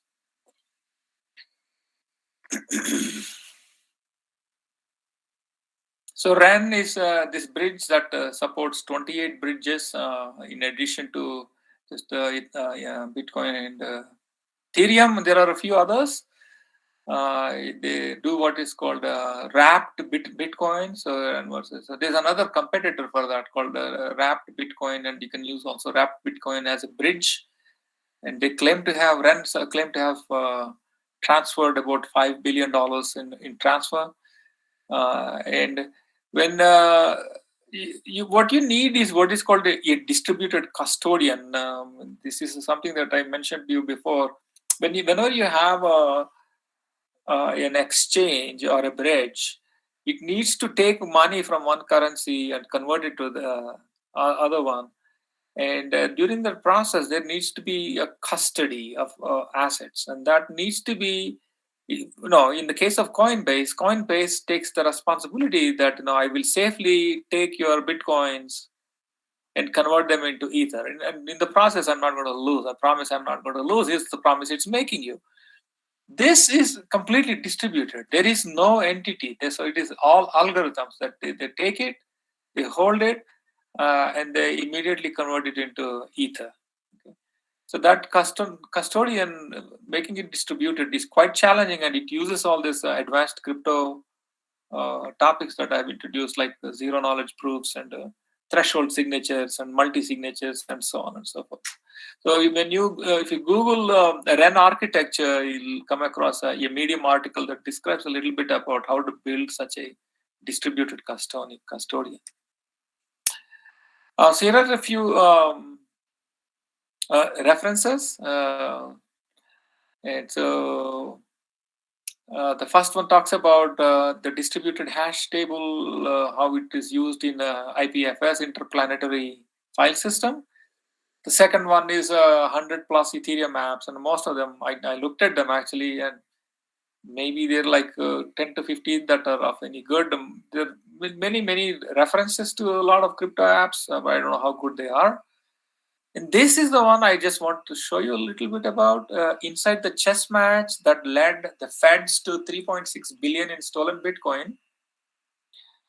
And this article is dated. It is dated. Oh yeah, there it is. It is dated, as you can see, February 10th, right? 2022, 7:55 a.m. So it is from this morning. What happened here? So what happened here is that these two people, and fairly young, this guy is 34 years old, and this lady is, I believe, 31 or something like that. What did they do? What did they do wrong? They actually stole from 2016. There was a centralized exchange, and they hacked the exchange and stole money to the tune of 3.6 billion in Bitcoin. That's how much they stole. Okay, and this I believe Bitfinex or something like that. That name of that exchanges. I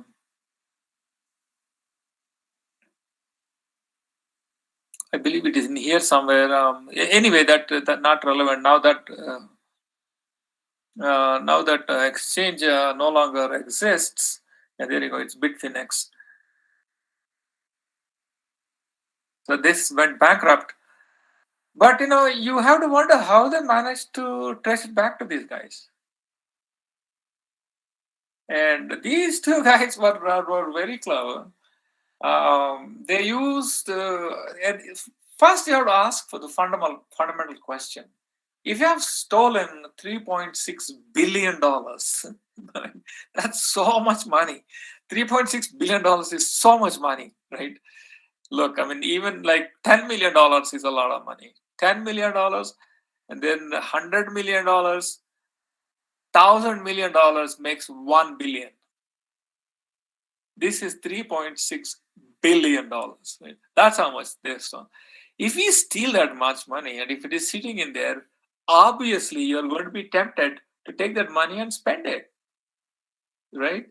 So the FBI was keeping an eye on any time. So if we going back to Dr. Karthik's question, if this were to be a completely decentralized world where there are no central institutions, there is no fiat currency, I don't know whether they could have tracked it back to this couple. But remember, today we operate in this hybrid world. It is, if you recall my first day slides, I told you crypto is getting big. It's growing really fast, but it is still under 1%, like of the entire financial market. The entire financial market is 250 million, I'm sorry, $1 trillion, $250 trillion of stocks and equities, and then another 80 in bonds, and another 7 trillion in gold. And you add all that up, and you look at how much crypto is worth, is under 3 trillion. And if you look at a percentage, as a percentage, it's less than 1%. Okay. But so we live in this hybrid world. It is still predominantly fiat currencies, right? So when these guys are sitting on this wealth, what good is it if they cannot go spend that money, eat in a nice restaurant, or buy nice clothes, or buy a fancy car and all that? So they have to somehow figure out how to take that stolen money and bring it into the real banks, right? So what they were doing was that they were actually doing this many small transactions and routing the money through that dark web using Tor so that it couldn't be traced. Using what was that, Alphabay in buying things. So, for example, they would go to Alphabay and buy a Tesla or something like that, right? And so where it is harder to track. What happened, unfortunately, for these guys, their luck ran out when the Alphabay exchange was shut down. I told you this was shut down, right? And when they shut it down, they had to reveal whoever was in charge of running that Alphabay had to reveal some of the public keys, some of the transaction volume, things of that nature, and they had that information, and they also had these people's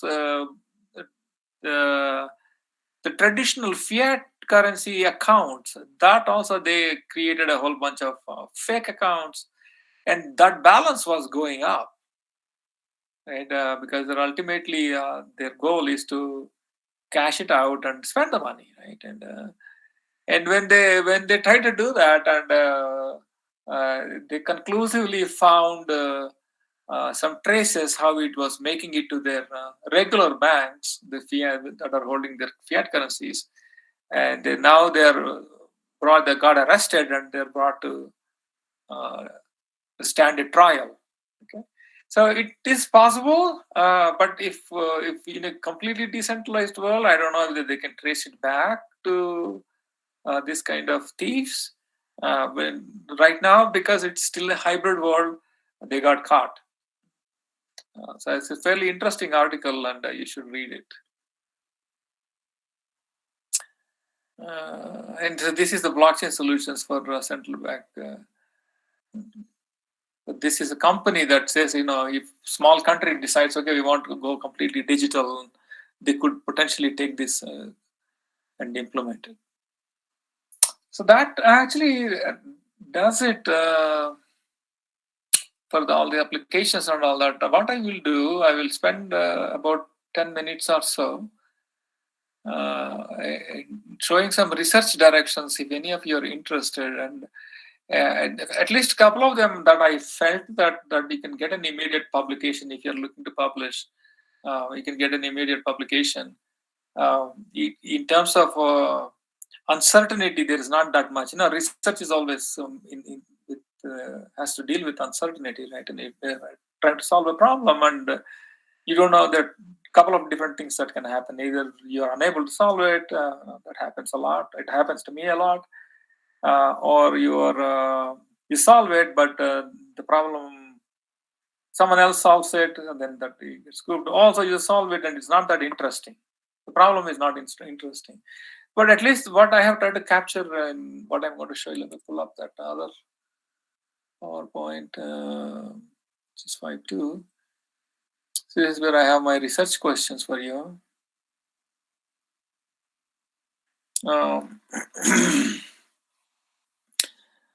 Is that maybe point you to some give some directions here. So there are about 8,000 some odd cryptocurrencies, right? That's so many cryptocurrencies, and if you can identify, about 30 to 40 dominant cryptocurrencies in their space, right? Like Filecoin is dominant in providing a storage layer, or Helium is dominant in providing IoT connectivity, things like that. Or Solana is dominant in giving a high transaction throughput, and it has a sufficient number of DeFi applications on top of it. So if you can look at dominant players in them and create this taxonomy, to create like this is what you would go to look for storage. This is what you go to do compute, distributed compute. This is where you go to banking, right? That banking example I showed you, where you can Aave or something like that, right? I forget the company's name now. Anyway, so you take all those things and look at how do you know which one is the dominant? One clear way to know it is look at their market capitalization. That web page I was showing you, that will shows you how big they are. And if they have high market capitalization, they are big.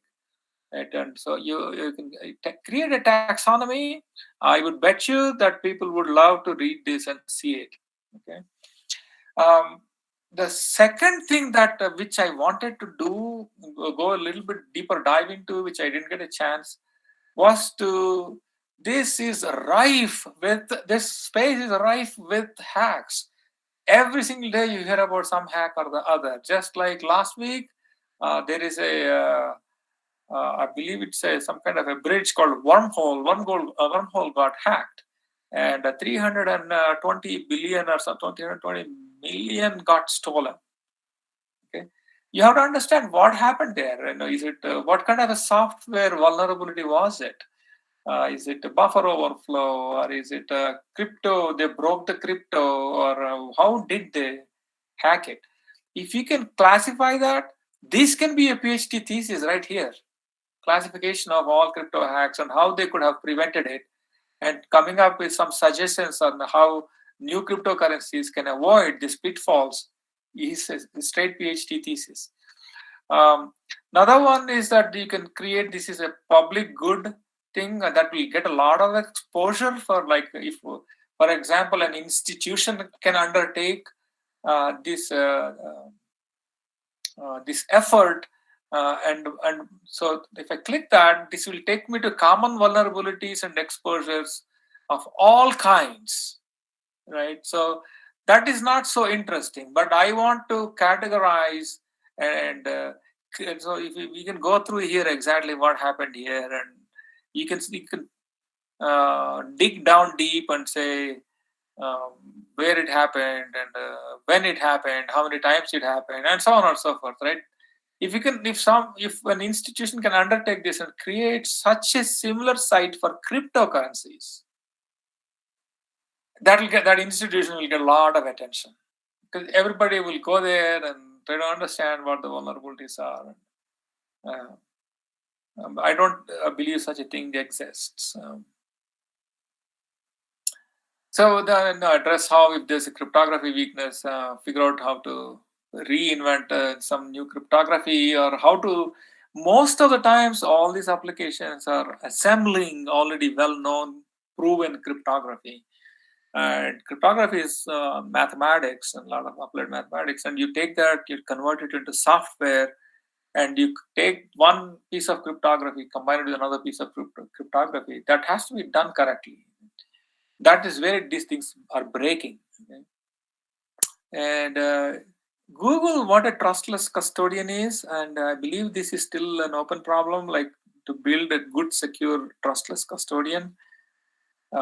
So basically, that the trustless custodian is that, you're going out of town and you have certain valuables like jewelry or something like that, and you take that and you go to your trusted friend or family and say, hey, I'm going out of town, would you please guard this asset for me and put it in a small box, give it to them and go, right? That's how you typically do it. But here you want an algorithm to take custody of assets, digital assets.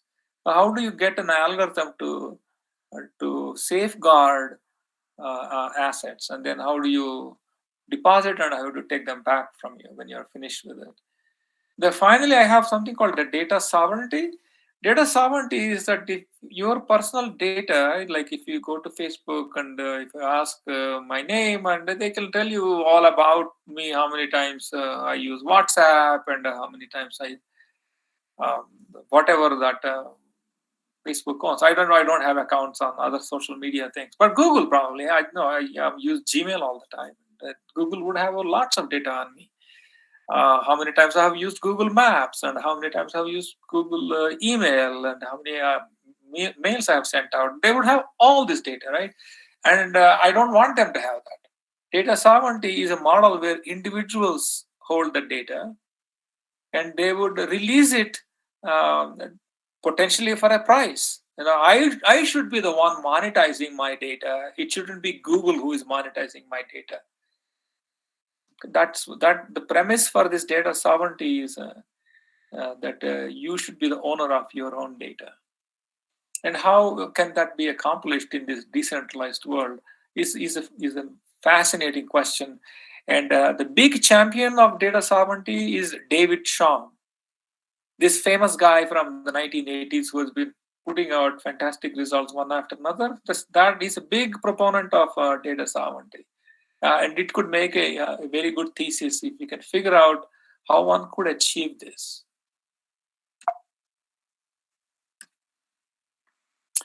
And suggestions to scale. So there are already some now solutions for scaling, like side chains and so on and so forth.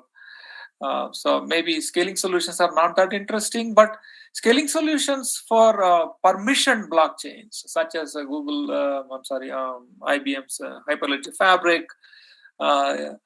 First of all, get performance benchmarks. And so if you can do another improvement on Fabric, like how this University of Waterloo fellow did it when he went from 3,000 transactions per second to 20,000 transactions per second. If you are able to get another order of magnitude speed up, so if you can go on Hyperledger Fabric from 20,000 to 40,000 by cleverly, just you have to go back and read what he did and think of some other clever ways of doing it. Again, that's another impressive piece of work that'll at least get you a good publication somewhere. That's called fast fabric, and you can call it super fast fabric, right? So you have to look at why they are slow, and you can do that similar experiment. These are, by the way, these are all open source. You can do this tomorrow. You can just go download from GitHub and get it. Also comes with a consensus engine Raft, and then run it and look at the performance and say, hey, they should not be putting this in the heap, and they should instead I will use this fancy data structure. Do all these things and measure again the performance. And if you're able to get thing, in 6 months, I believe you can publish a paper here. Finally, think of people-powered blockchains that have utility similar to Helium. Just like how Helium sells this routers that I can put in my window and I can collect some rewards. Think of some other applications like that that have practical utility. So the Helium's big goal is to start challenging big infrastructure providers like internet service providers, data providers like AT&T and Verizon and all those things. Yeah. So think of some other applications similar to that. Again, if you can do that, another thesis there, right?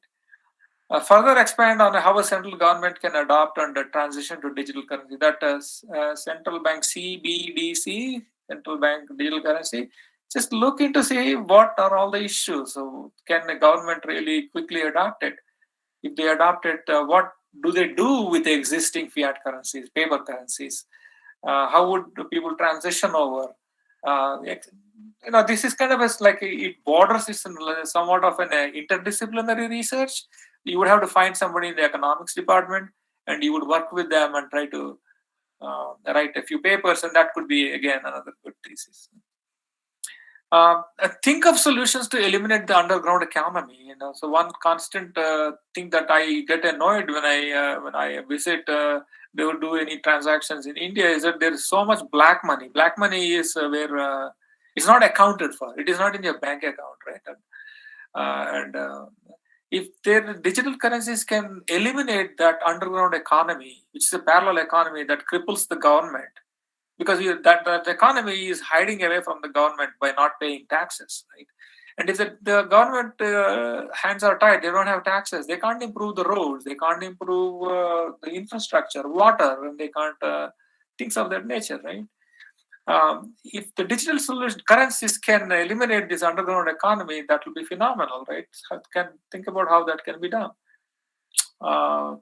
Privacy in the crypto world, and just like how we said, they should have the government should have watchful eye against illicit activity. At the same time, what about the individual rights? So you can look at the privacy also, the flip side of the other coin. Finally, you can look at collect true benchmarking numbers. Don't take all these things that IBM, Hyperledger publishes or marketing literature gives you.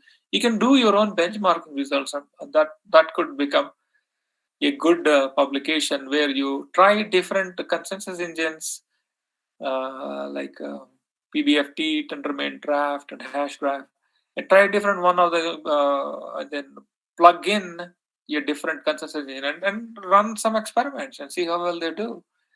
That again could be another good publication. See if you can think of new ways of achieving consensus. So first start by looking at how they do proof of storage, how you can think of other ways to make sure that the peers are doing their fair share. All right, and I've given some a few things that I think are worthy of looking at on your own. So this, please take a look at the references I have in here. Some are publications, some are videos, and things like that. It's a mix of a bunch of this and that. All right, so let me stop here, and I am going to stop presenting. I go here, stop the presentation screen, and I want to take a couple of minutes to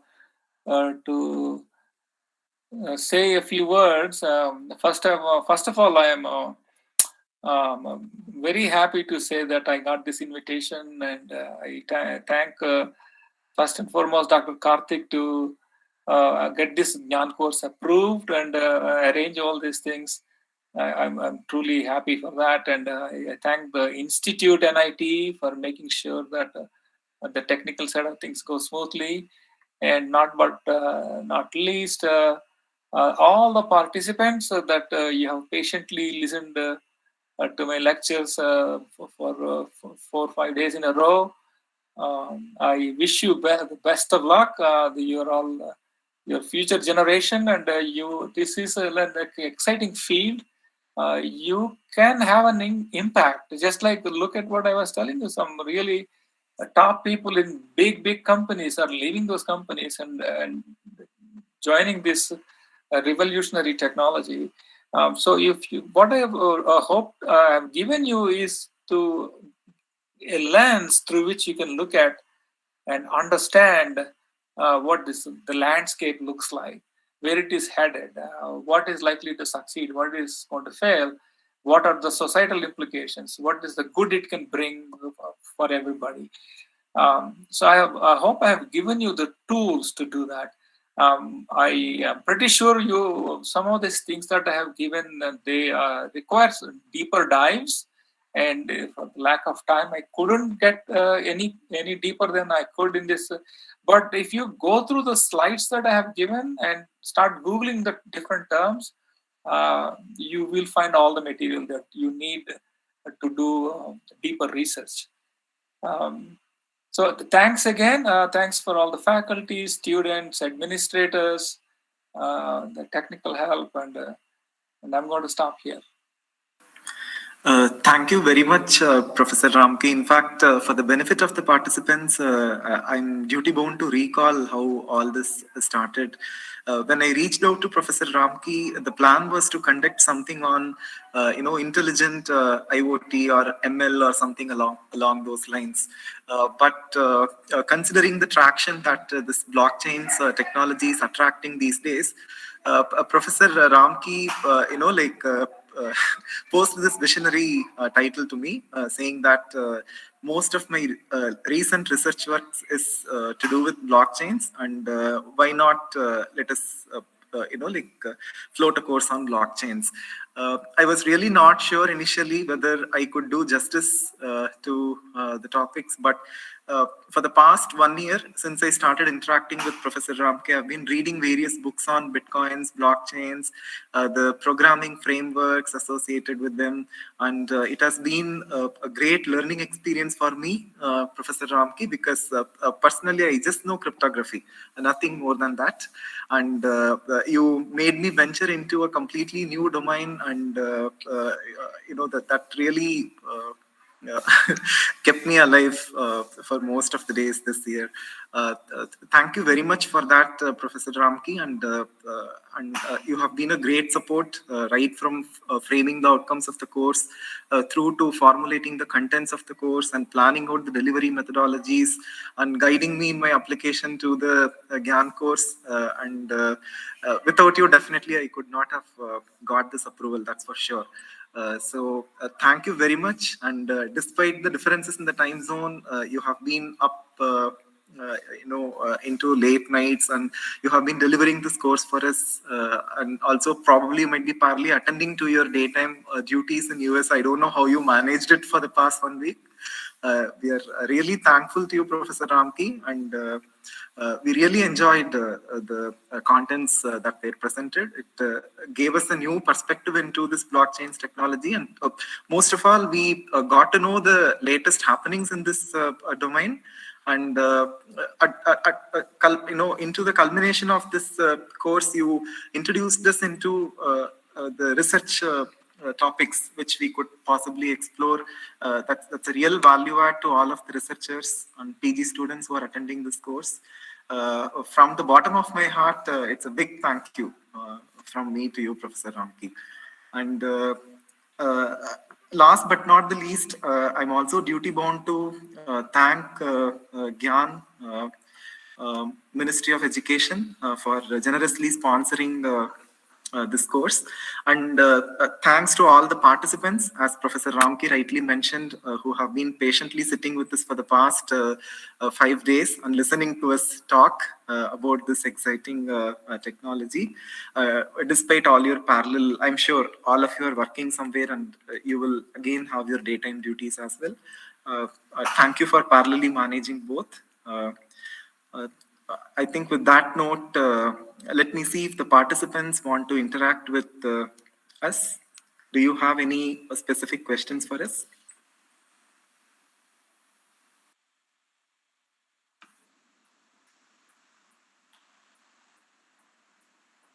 One thing I'd like to say is that if people think of some questions after this course is finished, if they need me to put... No, sir. Yeah, go ahead. So yeah, I was just saying that after this course is finished and you take up one of these things I suggested, you need me to put in touch with one of the researchers. I do have, I know a few researchers in the field of security and privacy and blockchains, and or if you need some resources like getting some papers or something like that, I'll be happy to follow up and help you succeed. Yeah, Manasa, now you can go ahead. Thank you so much, sir. Yeah, we enjoyed the course really, sir. Very good, very good. What, sir? Yes, sir. We really enjoyed the course. Previously, I didn't realize it this much worth, but it's all worth it, sir. And greatest motivation is, like, I felt very responsible. You are awake and telling us I cannot, like, we should be patient. I agree that, sir. But awaking, you are awake now, sir. That gives us greatest motivation to listen. Thank you, sir. So yeah, that's one thing that I have learned. Yeah, you're most welcome. One thing I have learned is that once I take guidance from. Yeah, go ahead. Yeah. Karthik sir and yes, sir.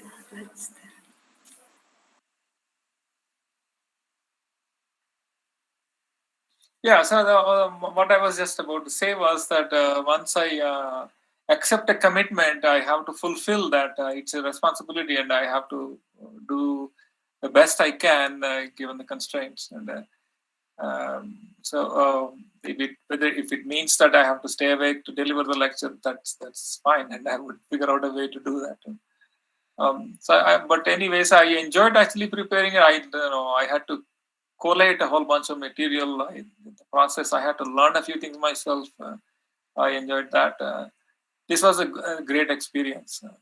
So with that, Karthik, you can maybe tell them what is going to happen next. There is lunch and then there is assessment. I guess they all are aware of what's going to happen. Yep, sure, Professor Ramki. We will now break for lunch, participants, and then we'll resume at 1:45 for this proctored end exam.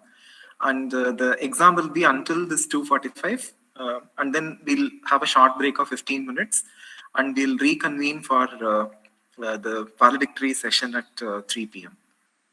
So that's the agenda for the rest of the day. Okay, some of them are expressing their thanks to you, Professor, through the chat window. Yeah, I'm looking at it. Actually, I have the chat window open. Yeah, I appreciate everybody for being patiently listening in. And the two set of slides I've used this morning, session 1 and session 2, I will also email them right now.